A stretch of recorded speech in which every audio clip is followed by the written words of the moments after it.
Okay, hello everybody. Welcome back to the Pursuit of the Podium podcast.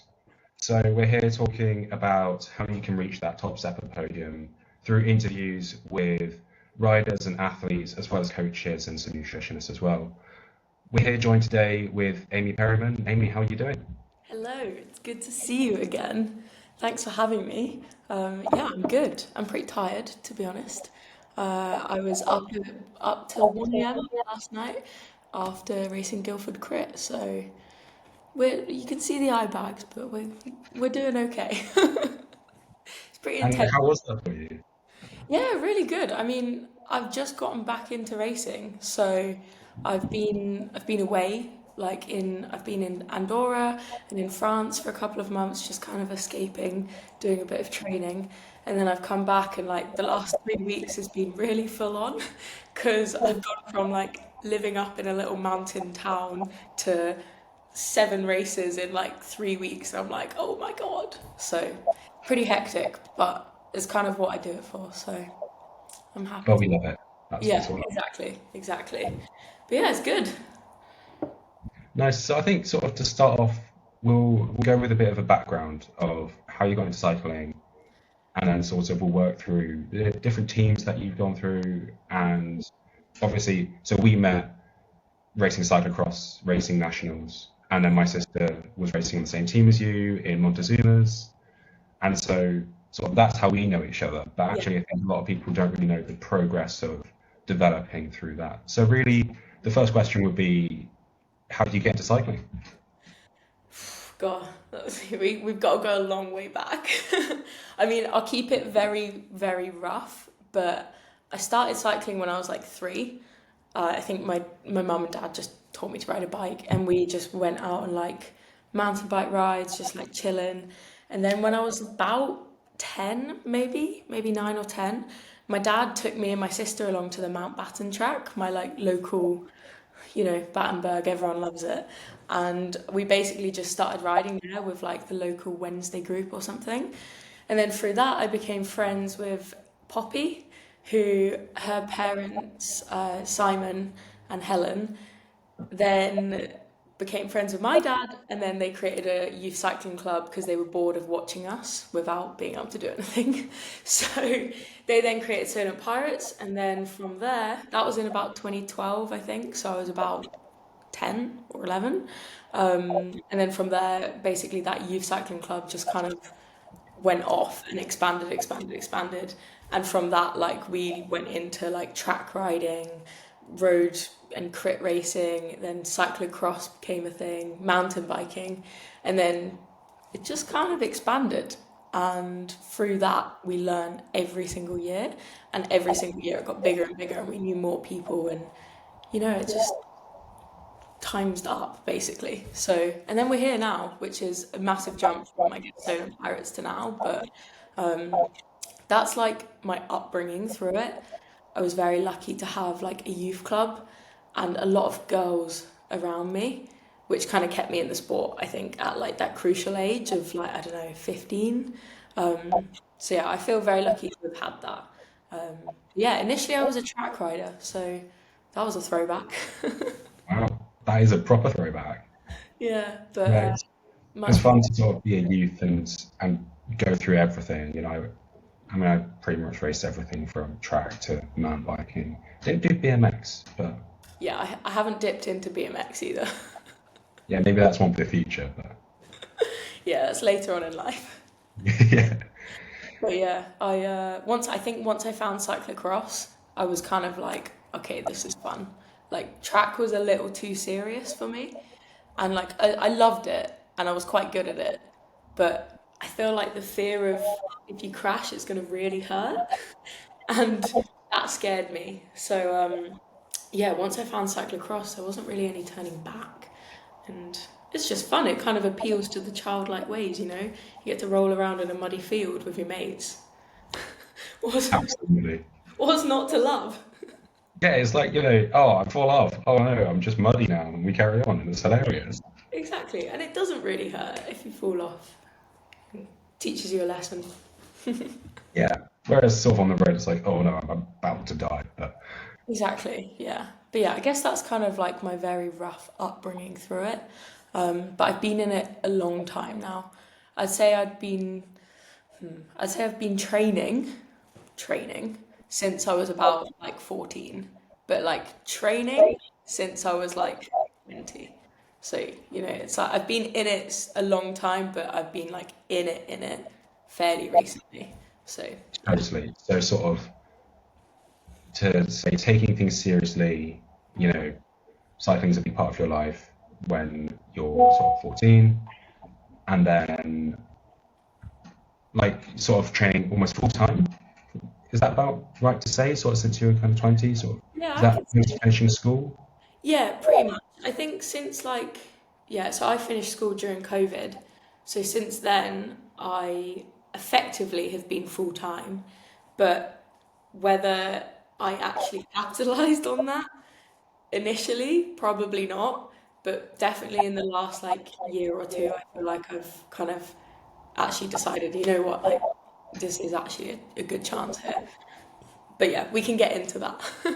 Yeah, well, absolutely. I think sort of, I mean, maybe we'll first talk about sort of some mentors throughout your youth. Maybe let's start with Montezuma's and Montezuma's race team and really sort of Simon and the culture around there. Do you think that was a real big part to play of being able to get to racing for GB? Massively. So basically, it started off as Hargrove's Montezuma's when I was like, I think I was junior then, and it was Hargrove's was like the biggest cross team at the time, and we were all kind of fairly local. So I was lucky enough to join that team as kind of like, I guess it was kind of a development on from Solent Pirates, and it felt a huge deal at the time. I was like, oh my God, like joining this team. And then eventually that turned into like the sponsors all changed around, and it turned into, instead of Hargroves running it, it was Montezuma's running it. So it was Montezuma's Hargroves, and that basically meant that Simon was kind of in charge of the whole team. And at the time, Simon was my coach, and he has been my coach, or was my coach basically the whole of my like youth and junior. So that was quite good for me because like I was in it all. But yes, then we turned into like Montezuma's, and I don't know how many of us were on the team. Like there was quite a few of us, but it was all my mates. So it was just like my team was a group full of my best mates, and it was just a dream. Like, and I think, like you said, that really kept me in it because it was just fun. Like we'd go away to do these incredible races in Belgium, and like have the most like insane experiences. But I'd just be there with my mates, just like hanging, and like it was never too serious, which is what I quite liked because it was never like we're never pressurized to get a result, or it was just do what you can and we'll improve it slowly, which I really like. I think that mentality is kind of stuck with me, to not kind of over pressurize the results. Like, don't get me wrong, it was still like an competitive environment. Like, we still wanted to beat each other and we still wanted to help each other and do well. But I think it was mostly positive, like in that sense, especially like at that age, like that's what I needed to keep me in the sport. So yeah, that was really nice. But yeah, I mean, what else do you want to know? Yeah, well, absolutely. I think sort of something that we were talking about before we started recording was actually that having fun is one of the biggest things that actually keeps people cycling, to be honest. And it's something which I've definitely found. I was doing some intervals, a couple of years ago in the rain. It was pissing it down, and it was like, I'm so far away from my season, and I was like, I'm just not enjoying this. And so then for me, like, I had a year of the bike, and I came back to it. I realised, what do I really enjoy? I really enjoy cyclocross, crits, and cafes. All things that start with C. And Solid. so, actually, for me, that's what I really, really enjoy. And that might then mean that going forwards, sort of sky's the limit. But really, the whole point is it's got to be fun because we put loads of time into this and we put loads of investment into this, loads of money into this. So we may as well really enjoy it. Yeah, exactly. I mean, there kind of came a point. So during COVID, during like 2020, I had like my gap year, um, and I'd planned on taking a gap year anyway before uni. And in that year, I was like, right. this is it, we're going full force. But obviously then COVID hit and I never took my A levels or anything, and like everyone was a bit unsure, but I kind of had nothing else to do but ride my bike. So I kind of still went with it anyway and was like, we'll just see what we can do. And it worked really well because I came into that cross season and I was flying. And I did really well that year, and partially that was due to like the opportunities that I had with the team, because the team were like there to support when I did get selected for these like GB events and stuff, and like I couldn't, like without that team support I wouldn't have been there, especially during COVID. So that kind of year was like full gas, and then, well, in my head it was full gas. So in my head I was like, I'm doing everything. So then when it kind of like faded off near the end and I wasn't doing that well, I was like, why? Like I'm doing everything. Like I can't be doing much else. Obviously there was a lot more I could have been doing, but at the time, like I was like, this is so unfair. And it kind of got to like 2021 time and I was still going. But this time, like things had started opening up again and like people could see each other.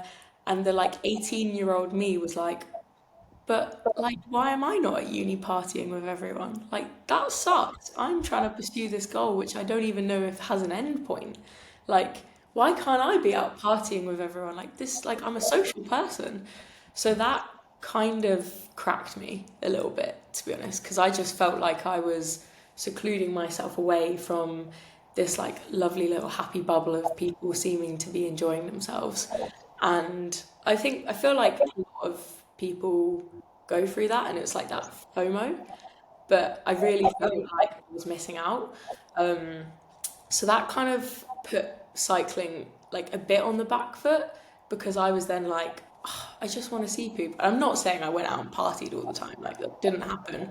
But the problem was I tried to merge it, and doing that just doesn't work because like you can't do it all, and it will just break you, and it did. And I got ill all the time and I was tired and not very happy.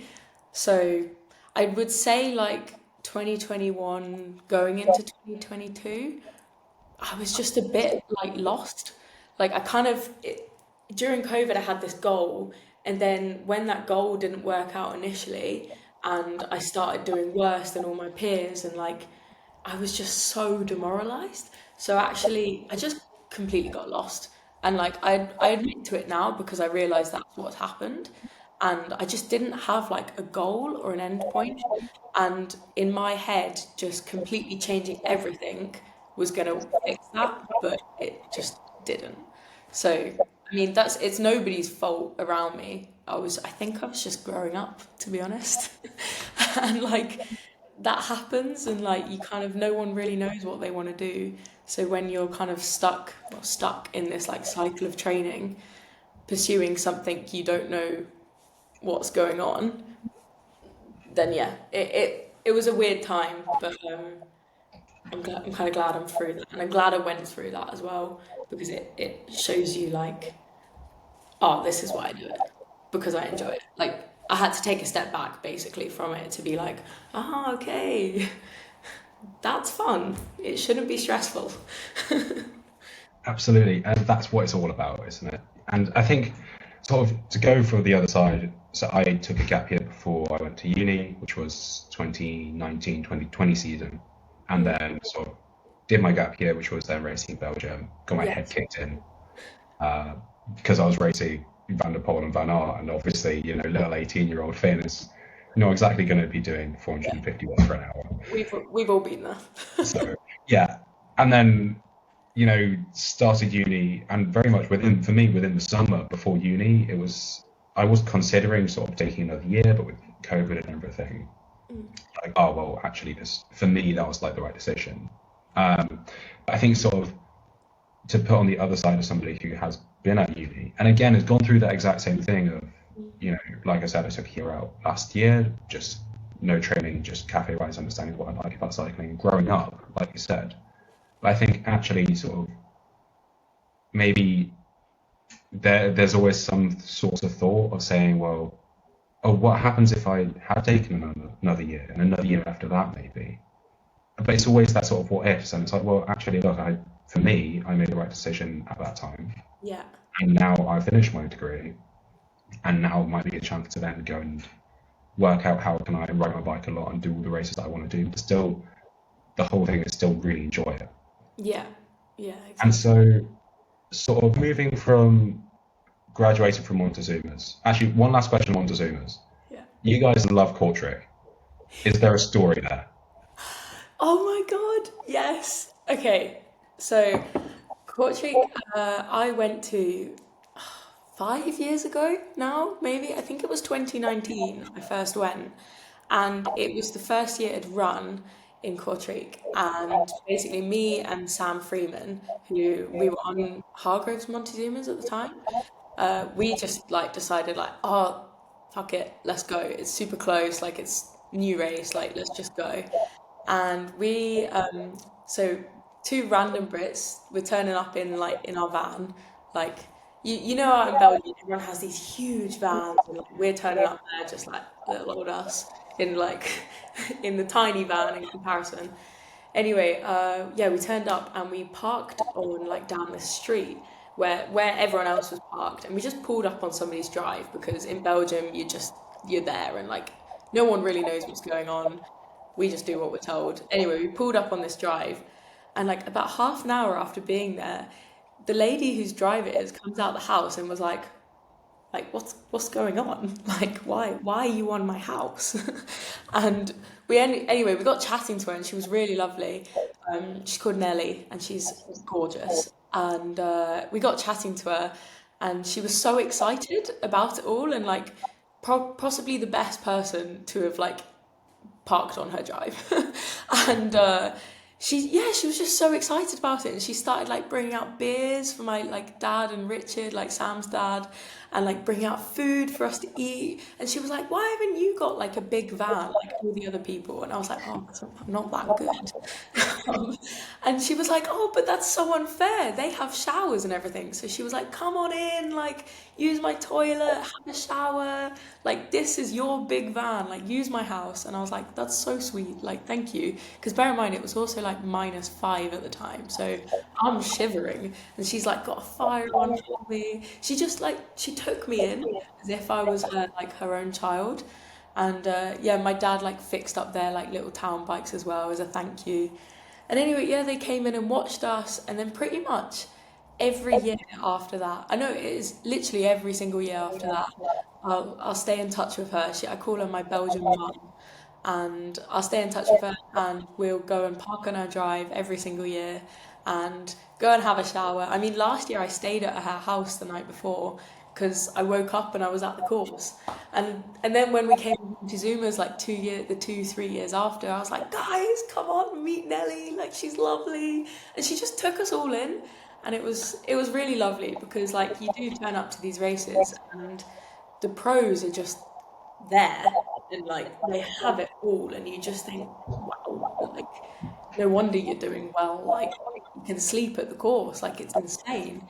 And like there's us getting up at 1 a.m. to get a ferry to come across, and then we're waking up at 1 and racing at, I don't know, 12 the next day, and it's just knackering. So to have her there as like a little comfort was so lovely. And I mean, I'm planning on going back and staying with her again this year, and hopefully for like an extended period of time. So it's just kindness and strangers, man.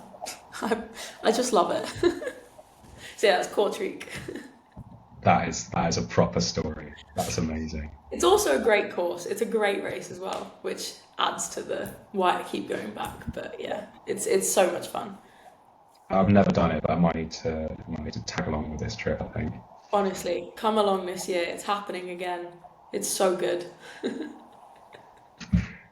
And your move to TEKKERZ, was that entirely because you were able to hop hurdles? Pretty much. I'd love to say no. No, I mean, I don't know, but the way it kind of went down was, I think it was 2022, like the end of cross season 22, and we just had the first Clanfield cross, and that's where like I'd been training like everything. And I'd been practicing hopping the hurdles there and hadn't done it in years because I got a bit of like a mental block over it, to be honest. I still do, but we're getting there. And I basically hopped the hurdles at the race, and I'd been in contact with Alec previously, so we kind of knew each other. And he just messaged me and he was like, "Yo, Amy, do you want to be on the team?" And I was like, "You serious?" And he was like, "Yeah, this is sick." And I was like, "Oh, okay." But like me at the time was like, "Oh my God, like what the fuck? This is insane." Like dream team. And I've just got a message saying, "Yo, do you want to be on the team?" I'm like, it's very Alec. What's he like as a team manager? He seems super chill. Very chill. Yeah. He is how he sounds. No, it's been like the last 3 years has been a real learning curve, and it's made me very self-sufficient, to be fair. Like, I feel like teams are never organized. And I mean, we're organized at times, but a lot of times it's not that organized. And kind of just being able to be self-sufficient and sort myself out has been huge. And not having to rely on other people, but then relying on them in the right places. So like, I think there's a lot to learn for the team, and there a lot could change for the positive, but at the moment, like it's going okay, you know. Organization would probably be a part of that. But I think that might also be, is to be honest, firstly, from being part of kind of a very much taking a backseat of working with the SM Type inbound team, which essentially the story with that goes. Me and my mate Freddie wanted to ride as a team together Yeah. for like some cyclocross races a couple of years ago. We wanted to ride for the coaching company that we were sort of being coached by, which was Charlie, which was Yes. my friend. And that ended up spiraling into racing UCI races. And again, very much ragtag, like people getting called up last minute, you know, driving team cars and all of this sort of stuff. It's brilliant. It's absolutely what it's all about, of very much a club level team racing UCI races, pro level Yeah. riders, and kind of pursuing people onto the next step. But it's exactly that, which is kind of choose your own adventure, kind of you've got that like, well, actually, look, if I want to get there, I'm going to make it work myself. And I think as well, that's a bit of growing up, I think, where you are like, well, actually, you know, you might have moved out of home and you're then having to organise your own transport, organise your own ways to get to races, or ask people, can I borrow a lift, and that sort of thing. Yeah. And again, like that's something which I've done, which is just learning and growing up, really. And I feel like me joining TEKKERZ came at the right time.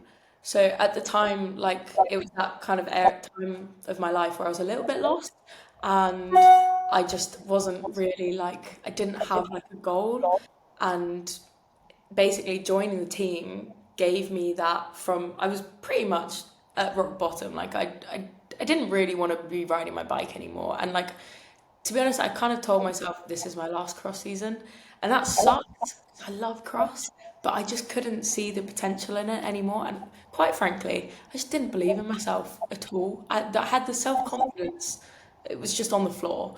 And so joining TEKKERZ, I knew it wasn't going to be like a step up in terms of like, oh, I'm moving to the next level. Like I knew, if anything, it was going to be a step back.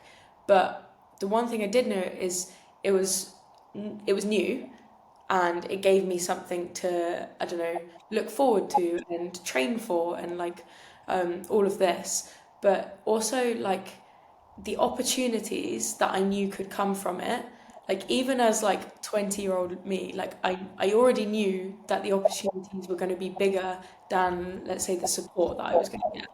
So with Montezuma's, I got a lot of support in terms of like manual.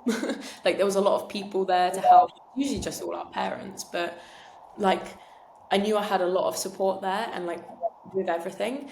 But with TEKKERZ, I knew I wasn't going to get as much of that support, but I was going to get support in terms of like equipment and like social media. Like everyone knows TEKKERZ, and like if everyone knows them, then people will know me, and from that I'll get opportunities.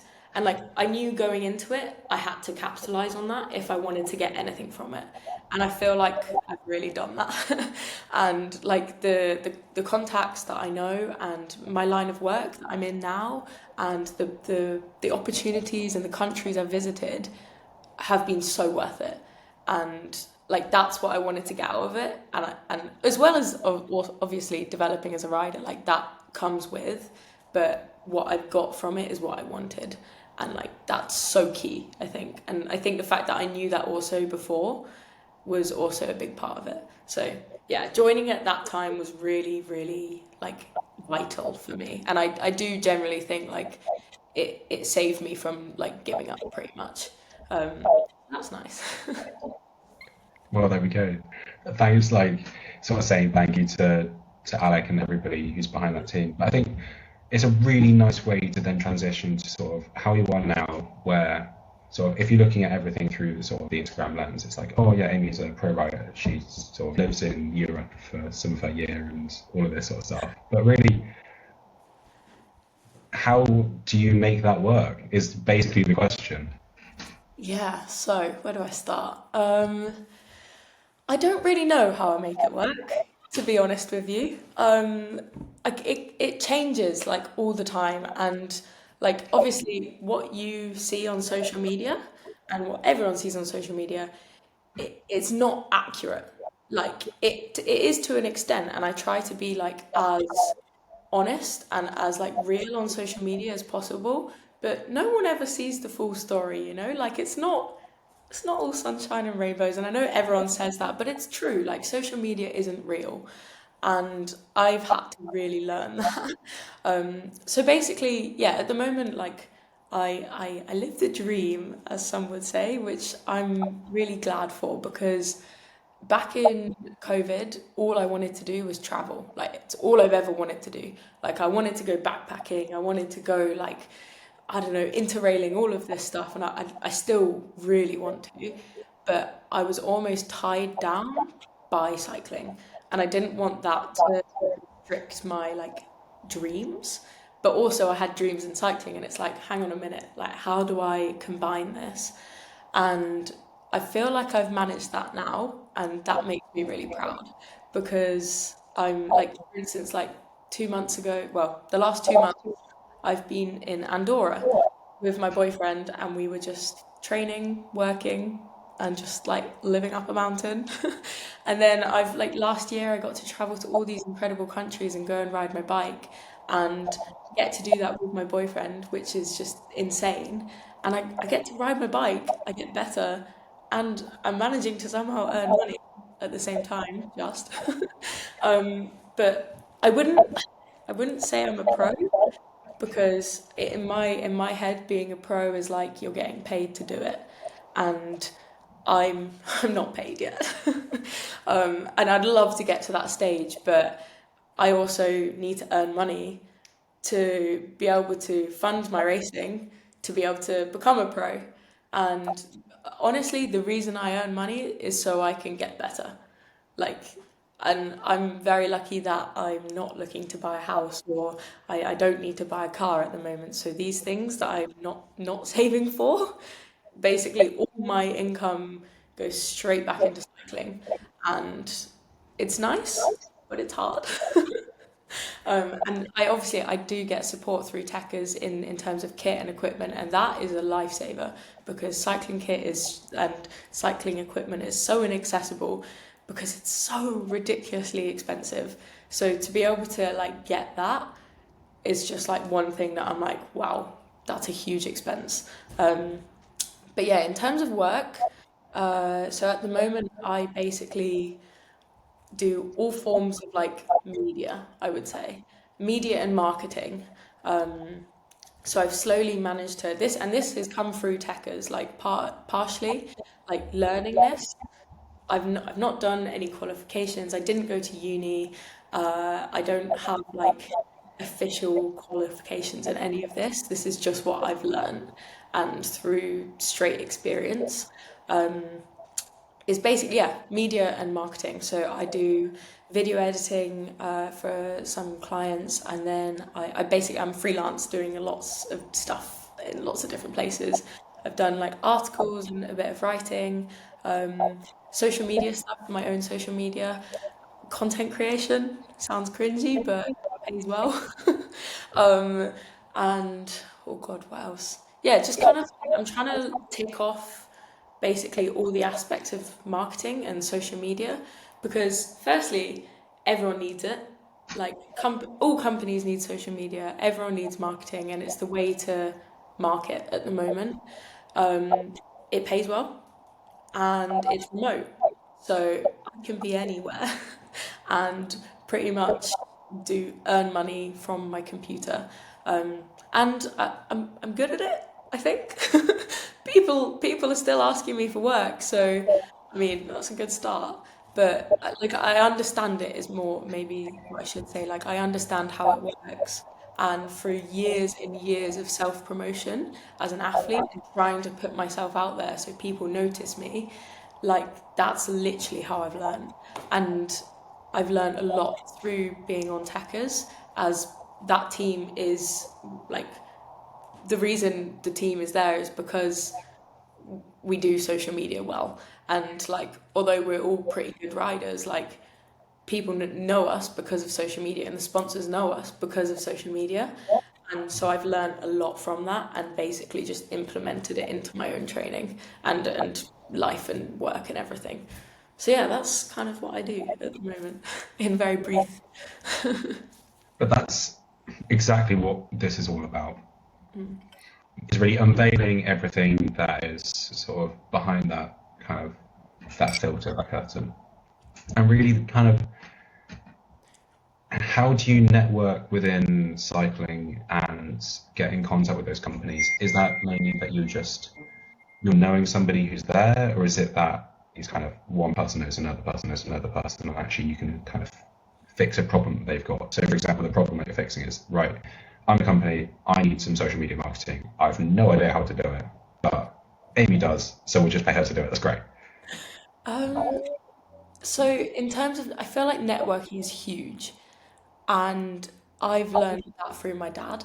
My dad knows everyone, and he's always talking to people. And I've basically learned that if you're if you want to get anything, you need to like not using people. That's the wrong way to put it. But like you have to be friendly with people and be like, I don't know, if someone likes you, they're more likely to do something for you.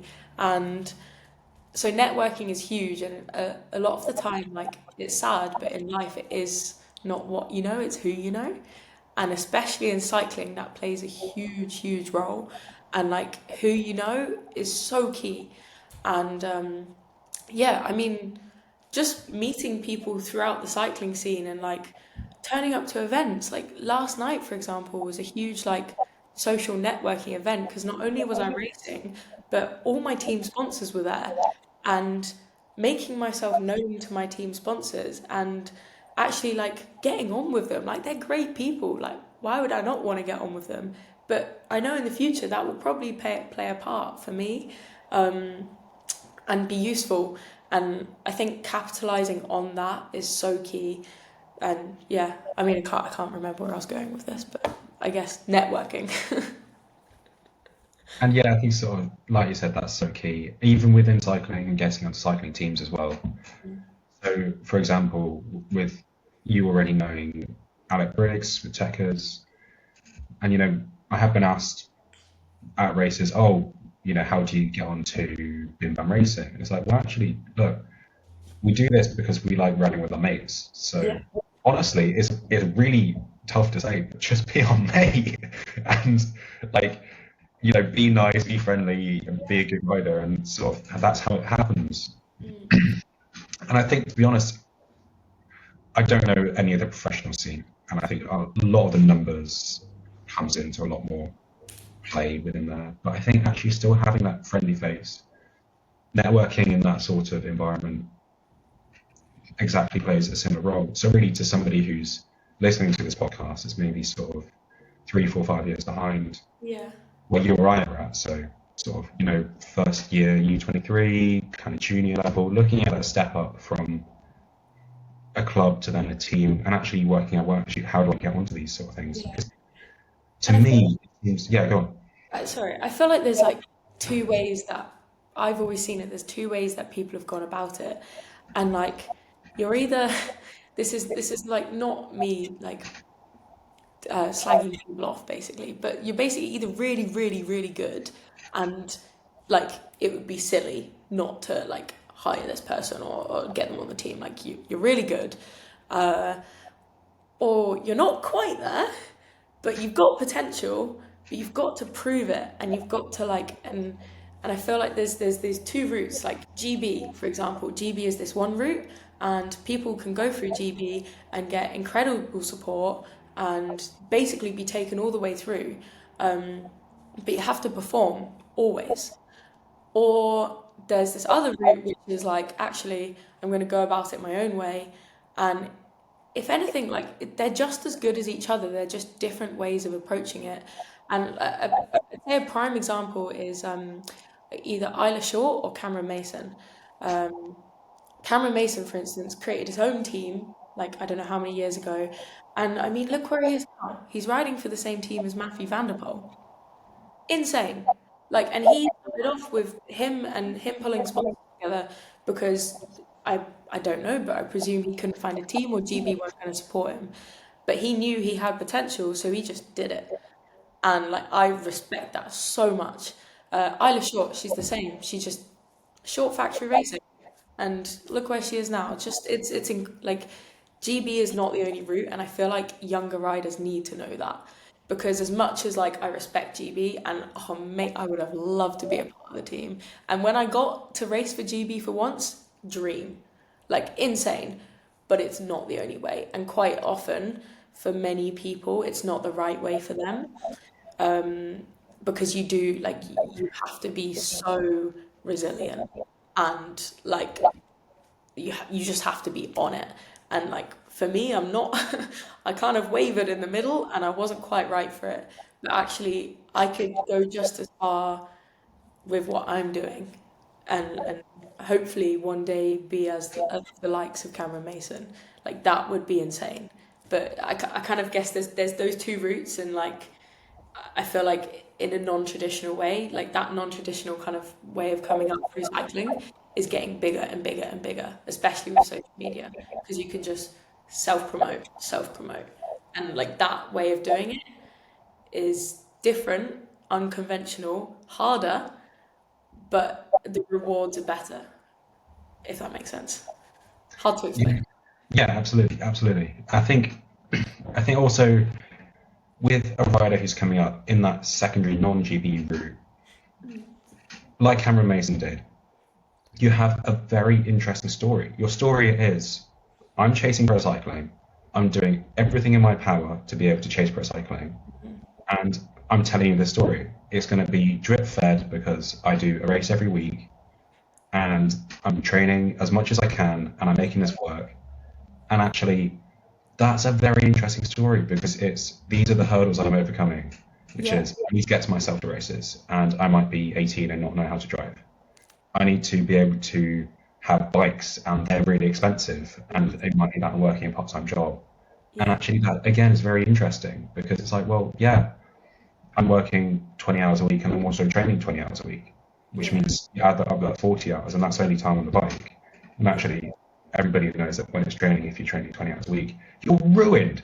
You're absolutely ruined. And like, how can you even? Okay, yeah, 20 hours a week is a part-time job. That's like not massive, Yeah. but still, that's another, I would say, another 10 hours of recovery if you're really Oh, going for it. absolutely. And And I feel so, like it teaches like I'm very lucky in that I've not ever had to be in that situation. And the people I know plenty of people who work full time and are much better riders than me. Insane. I just so much respect because I've got the weak job. I sit behind my computer a couple of hours a day and then I go out for a ride. I feel very incredibly lucky for the situation I've got myself in. But some people are working in a bike shop for 20, 30 hours a week and full-time riding. Like and I've worked in a bike shop before, and it's not easy, or waitressing, or all of this stuff. Like, but at the end of the day, if you want to if you want to race, and at this age, like you've got to earn some money because cycling is not cheap. And there's ways around it. Like funding is key, and like the Ride for Charlie funding that every single year has honestly done so much for me, and I couldn't thank like Nick and Sarah enough because that that whole that whole funding system is just they're doing so much for like people of our age, and that is yeah super key. But there's stuff out there, but people have to find it, which is the hard bit. Absolutely. That with pedal progression and Ride Charlie. Ride for Charlie basically funded half of my gap year to race in Belgium, and I had an amazing time. I did get my head kicked in, but that's absolutely what it's all about. And Exactly. they are an absolute sort of cornerstone of developing the younger riders, doing exactly what Charlie would have wanted to do, keeping the legacy alive, and actually saying, we're giving these opportunities to these riders, and to say sit down at the cap and say, oh yeah, next week I'm going to race Kortrijk or Koppenberg Cross or something like that is mental. It's Crazy. absolutely mental. But that's exactly where we should be investing the funds that we've got and investing the time that we've got into developing these riders. And Yeah. that's absolutely what it's all about, really. And I feel like, especially, I mean, in cyclocross specifically, it's gotten like the people coming through, the Brits coming through, are insane at the moment. Like the level has just stepped up, but the funding and the support has just gone. And like there are things coming through. Like I know you were a big part of the Evo Devo stuff, and like that's incredible. That's what I wish I had when I was a junior. Like if I'd had that, oh, insane. But like aside from stuff like that, like teams, like we're lacking in teams. Like we're cycling is just lacking in general in money, and it's so sad, especially in the UK. Sorry, like in Europe it's different. The culture is completely different, but in the UK, like the road scene is gone. Like there's no money in it at all, and I don't know. It's a huge problem. It's not like it's not an easy fix either. But it's kind of sad to see. But yeah, especially when there's so many cyclists coming through, and there's no pathways to go. And a lot of, and I don't mean to be like feminist and everything, but there's a lot less pathways for women than there are men, and a lot less teams, and it's sad because a lot of women will drop out, and yeah, I don't know. There's not much else to say there. It's just sad. Yeah, completely agree. And actually, it almost doesn't make sense because to support a high level women's team is about 10 times cheaper than it is to support a high level men's team.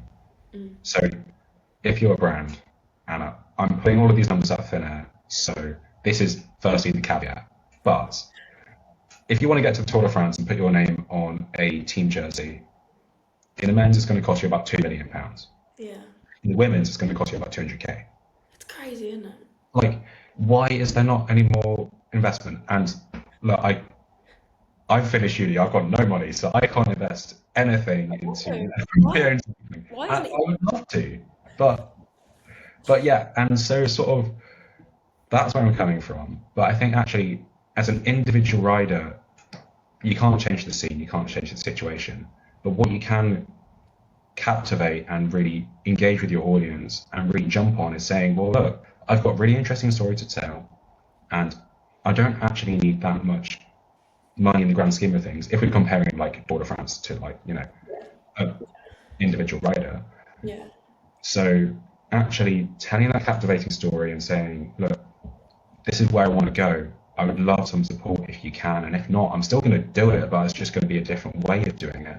Then, yeah, really the whole thing is just kind of get started. yeah. And I kind of went through that process last cross season, where so instead of riding for Montezuma's, I decided to ride for TEKKERZ because I knew Montezuma's they weren't going to do any Belgium trips basically last year, And for cyclocross, you need to be racing in Belgium. If you want to get anywhere, you go to Belgium. Like the UK scene means nothing to those pro teams. And so basically, I decided, you know what, I'll ride for TEKKERZ. And I effectively, my reasoning for that was I'm a privateer rider this cross season, but I'm going to be repping the TEKKERZ jersey. And with that, I will be recognised. And like that, I basically rode as a privateer. Like me and my dad went to the races, like just like normal. And my dad was my soigneur. My dad was my pitman. I got a bike from Canyon, which was useful. But I was on my own bikes most of the season, and I had to just try and pull funding from somewhere because because it was only me. I understand like TEKKERZ and Alec couldn't afford to basically just fund one rider. Like it would be unfair, and I completely get that. So I kind of was like, you know what, I've got this, and it's really hard to pull together sponsors. Like so hard, especially when you're already like repping a team jersey with other sponsors on it. So it worked, and effectively I was in a black skin suit, but I was racing for TEKKERZ because people knew it. And if somebody saw that, they'd be like, oh, we're going to do a post about that. And that post reaches 2,000 people, and 5% of those people have no idea who I am. And then they want to follow me, and then they want to be like, oh, she's cool. Like, I'm going to support her. And like that was the mindset. Kind of worked, kind of didn't. But the whole idea of like, so I managed to pull Hunt on board this year. And I got some monetary funding from them, which basically changed my season. And when I tell you it wasn't a lot to them, but to me, it was enough. And like that basically funded me, like the smallest amount. And so to a company, I don't know, say tomorrow I pulled Oakley on board, not that I would, like this is completely pulling it out of somewhere. But and I was like, look, I will do a post a month for you, and say, I don't know, all this other like media stuff, blah blah blah. But then asked, okay, I need 10K for my cross season. To them, nothing.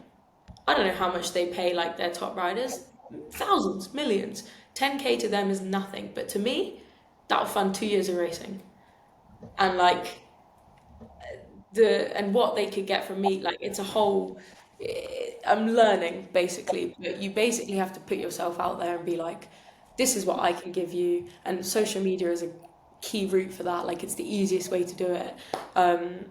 And yeah, this is what I can give you. What are you going to pay in return? Because effectively, I'm a huge walking billboard for you.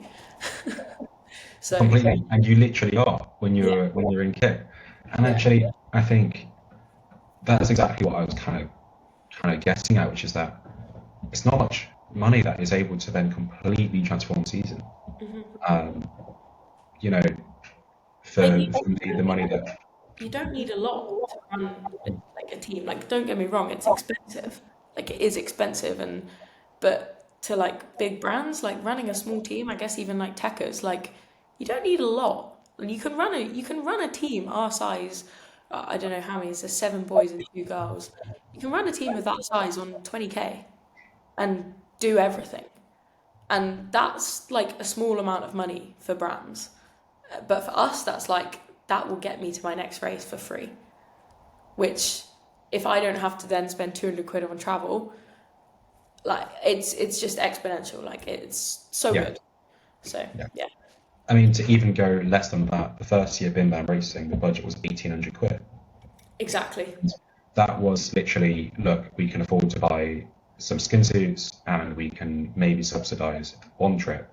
The rest of that is paid, like you got to pay your own way to get there. And hmm everybody said, totally fine, totally understand. Because we literally wrote in the article, this is our budget. Our budget is like 1,800 quid. That's it. Yeah, Like, you know, and that's then what we've got. And so, like to have this team that people now want to join, like that is starting from such like a small pot of money, and to be able to promote yourself enough, and it looks fun. Like people want to join, and you don't need a lot. So I don't know, brands are cheap. They don't want to pay you. But also, I think saying, look, this is how much of a difference it's going to make might actually be something which is going to then, Yeah. again, have that story that's then going to say, this is it. The thing is, it's kind of tricky for, I don't know if there's some app or something that's going to come out at some point, but it's kind of tricky for brands to see what they get out of it. So there's no like exact number to be like, okay, if you give me X pair of glasses, I will sell X pair, but you're not going to know how many you're going to sell because some kid could see you wearing a pair of sun gods in the street and be like, oh, they're sick and want a pair. But how's the brand going to know that was you? So it's so hard to be like, hey, if you give me this, I can give you this output because you just will never know. Like anyone could click on a social media ad and your face be on it, and you've technically sold that pair to them because you look great in that. Like I don't know, it's tricky. Yeah, and also with social media itself, just producing posts, you don't know how well something's going to be engaged with. You don't know how well something's going to go because it all just is dependent upon who sees it and who engages with it. And you can say, right, well, I've done this, and this in the past, and so might be it. But to be honest, that's as far as it's going to that's as far as I can say. But Yeah. yeah, I suppose it is that just actually just saying, I think this is really cool. And maybe it's that person who then sees it again and again and again. And then they're like, yeah, okay. Yeah, no, I completely agree. I mean, social media is good and Yeah. I spend an unbelievable amount of time scrolling. yeah. I claim it as part of my job now. Oh, I have to be scrolling to be up on the trends. Yeah. I Smart. might need to get into the social media game because I'm just here wasting my life. I have to limit myself. Like I have notifications off on everything because there has to be a work and there has to be a play, and combining that is really hard. um, but yeah, I mean, social media has its ups and its downs. I think I'm coming to understand that a bit more. And the whole idea of not everything's perfect. And it's so obvious because everyone says it all the time, but then you're actually like, oh, you're right, actually. Social media is not perfect. Like, it's not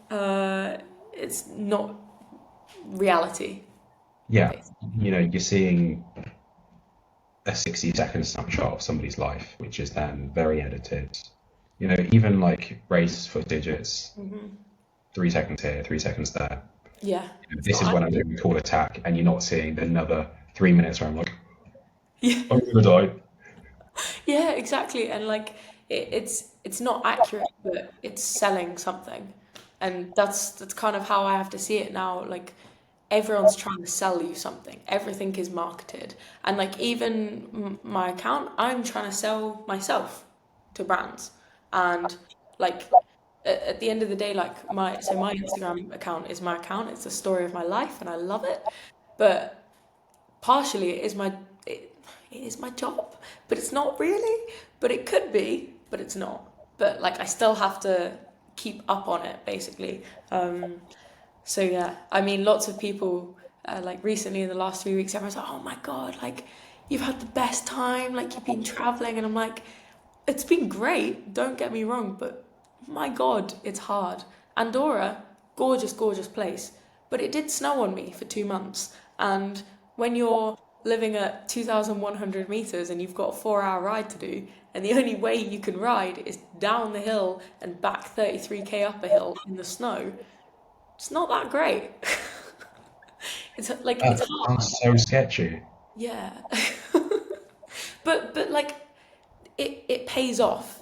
So there comes a point where, okay, I enjoy my racing and I enjoy my training a lot, and I enjoy it a lot more than I used to, but it's not supposed to be easy. And this kind of level of resilience is what I'm trying to learn. Like it's not gonna be nice all the time, and it's not gonna be sunshine and rainbows all the time. Like the riders that are at the top are at the top because they just graft, and that level of graft is what I'm trying to learn. So doing doing 3 hours on the turbo because you can't go outside because it's absolutely pelting it down with snow is horrible.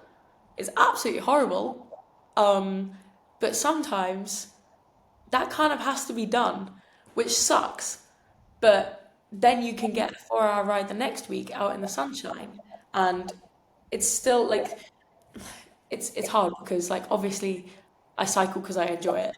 And those days are not fun and nobody enjoys it. And like if you enjoy 4 hours on a turbo, 2,100 meters, you're crazy. Like you're crazy. But you kind of have to be a bit crazy. Like I mean my boyfriend has taught me a lot in terms of training and racing and cycling and everything, but the one thing he has really taught me is you kind of have to be a little bit deluded to have that self-belief to just keep going. Like the self-belief that I'm gonna do this and it's gonna work. And to be able to like I'm learning that still, like I said, 2 years ago, self-confidence was on the floor. But just learning that you kind of have to be a little bit crazy to believe that much in yourself. And if you believe that much in yourself, people will believe in you. And I think that's really key. So we're learning. That seems to be one of the biggest keys to success is just that, like you said, I completely kind of rephrasing everything that you just said, but it's just resilience. It's just keeping going. It's just that I'm going to make it work. I don't care how old I am. I don't care where I've come from. It's Yeah. just, I'm here now. I've got to do my training. And actually, that like those hard days, those really, really, really hard days of that 3 hours on the turbo, Mm. chucking it down with rain, trying to do intervals, it's either you do that today and then you get a good ride. And actually, the chase is really fun for a lot of people of the whole science experiment of how good can I actually get? Yeah. And when you think those days, your competitors are right, yeah, no, I'm just going to sit on the sofa, I'm going to do Yeah. something else. Yeah. That's one step up. Yeah. And I think actually that resilience to just be able to keep going, and like you said, that mental fortitude to just say, right, I'm going to go all in. This is what I need to do. Yeah, Yeah. props. I feel like um, over the last few years, I don't know, I care too much what people think about me, and I'm working on that. But I do, and like social media is a part of that, and I do care far too much, and I should just not give a fuck really. Um, but I feel like over the last few years, people have been like, "Wow, she's still going, like she's still cracking at it," and I'm like, "Well, yeah, like." Why would I not? Like, as much as I've been at my lowest of lows and trying to work back from that and trying to solve these issues of self belief and absolutely no confidence and caring too much what people think, like, I'm still cracking away at it. And I think for me, whether I make it or not, like, that belief that I can will keep me going. And I didn't have that belief for years, and certain people around me installed that back in me, and that kind of belief is the fire. Like if you don't have that, if you don't think you can win, and if you don't think you can become a pro, then you won't. And that's a really hard realization to come to. Um, so yeah, kind of like realizing that in the last 2 years, and I'm like, okay, now we can start. Like, now I believe in myself. I can start. Screw all the 14 years of training I did before that. Like, it's still fun, and that was still fun. And those 14 years taught me so many lessons. But now it's like, okay, let's do this, you know? And yeah, the other thing is that you compare yourself against people that you're racing, and you've got 5, 6, 7, 8, 10 years on them. Think about how good you can be if you go all in for that amount of time. Yeah, You're just thinking like, you're what, 20, 22, 23. It's really long. yeah, So yeah, there's just think about like, oh, if I trained full time for 2 years, how good could I get? Well, okay, yeah, you're going to be 24, 25. So, yeah, there's so much more ahead. And I think the whole thing, something which I'm trying to work on is that like working out what do I want to do? and then how do I do things that I don't regret stuff Mm. when I'm looking on 60 years in the future or whatever, Yeah, and actually say, that's really important actually. The no regrets thing, like, and the balance in it. Like, for example, me traveling a bit with my bike is so I don't regret this. If it, for some crazy reason, it doesn't all work out, the journey to get to where I get to is still good and still fun, and I've still enjoyed every part, no matter if I have to sit up on the turbo for 3 hours up 2,100 meters. Like, that's still part of it. So I think, yeah, the no regrets. So key. that's absolutely all of it. Well, I think to sort of wrap up, you've been having a really intense sort of couple of weeks of racing, which has been quite successful, I'd say. Yeah. So you got second at Via Italia crit, and was it Yeah. top 15 yesterday? Yeah, top 15. So we're progressing. And so is what's coming up for you then? Wow. So yeah, I've done 3 weeks of racing. Finally seen some progression in the first 2 years, which is nice. I've been working with a new coach, so that's all fun. And learning a lot from my boyfriend. He's very intelligent and tells me the right stuff to do. So yeah, seeing that progression is just so good, so good. But what's next is finishing the national crit series. So we've done 3 rounds so far, and I'm currently sitting eighth, which is crazy. I'm eighth in the series, which I'm kind of stoked about, so hence bringing it up. Um, but yeah, I'll be finishing off the National Crit Series. So next week I've got Dudley Crit on Friday, and then Sheffield the week after, and then Beverley the week after that. So three more, which is actually not a lot. Might throw in some like Mountbatten or Goodwood races in between that. Um, and then pretty much after that, because like the crit season isn't my main season, I do it to keep the legs turning over. It's good fun. It's nice to see where I'm at, and like obviously I love racing for the team, so that's like the side. And then August I'll be training pretty much, um, and yeah, just prepping for cross. And then when cross comes about, we whack it. Yeah, I haven't really got plans for cross season yet, if I'm honest. Should probably start planning, but it's quite overwhelming to plan your whole life for 6 months. I'll probably be out in Belgium a lot. September I'll be in the UK racing. I think it's the Hope Series. Get some points hopefully, and then yeah, hopefully out to Belgium. Um, Maybe to Spain. Like I said, I don't really know what's happening, so I'll have to update you later on. But yeah, as in more recent times, I'll be doing the crit series. So yeah, good fun. Awesome. Yeah, that Hope series is like what, 5 UCI events in like a week. It's Yeah, just crazy. yeah. I think it's over 2 weeks, but I can't be traveling up that far over two. I think I'm going to do three of them. Yeah. Um, but knackering. Three races in a week. Professional, eh? I need to get back and earn some money before then. Christ. Yeah. But yeah, it's hectic as always. Well, for everybody who wants to keep up with you, where can we find you? Oh God, cheeky plug. You can find me at Amy Perryman _ on Instagram. I literally only use Instagram, so that's where I'm at. Awesome. Well, thank you very much for joining us. It's been an Thank awesome you. conversation. And yeah, thank you. Yeah, no, thank you. I hope this is going to be useful for some people out there. So yeah, thanks for having me though. It's been great. Lots to divulge into. Absolutely. We'll pop some links in the description of this podcast, and also on the YouTube video as well. Everything from Rifle Charlie, which we've spoken about, Amy's handles, and yeah, anything else we need. But yeah, thank you everybody for listening. We'll be back next week with another episode, and yeah, cheers. Thanks, Vin.